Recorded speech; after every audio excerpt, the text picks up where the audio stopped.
When Thomas gets to Dhofar, he makes this observation that the wadis shift, and instead of all flowing toward the ocean, now they're all flowing into the interior and they're utterly dry.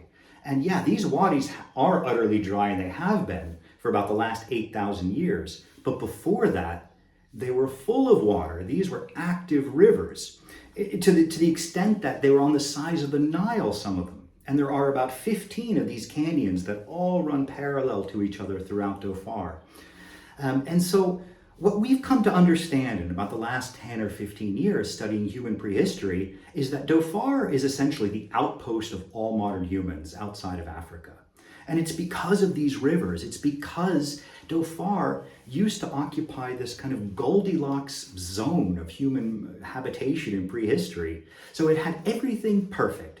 Just the right amount of rainfall, just the right amount of flint. So not only do they have all these animals and grass and food sources associated with the water, but you have the flint to make the stone tools. Now the rest of Oman, the flint outcrops tend to be a little bit, they're in these tectonically active, geologically uplifted zones. So the flint isn't very good. But in Dhofar, and Thomas even noticed this, he talks about these horizontally bedded limestone layers. And that's what Dhofar has. It's uplifted slowly and horizontally over the last, say, 20 million years, leaving the flint in absolutely perfect condition. So for ancient humans, Dhofar was kind of like this prehistoric paradise, cut off in all directions. So it really is an ancient oasis.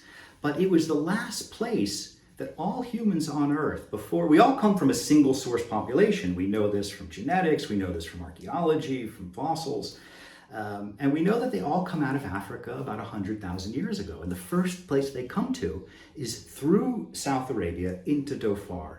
And Dhofar becomes the sort of like the incubator of all humans outside of Africa. And it's the last place we as a species, before we went off into all different directions, into Europe and Asia and Australia and Americas, we were all together in the Arabian Peninsula. And it was probably Dhofar.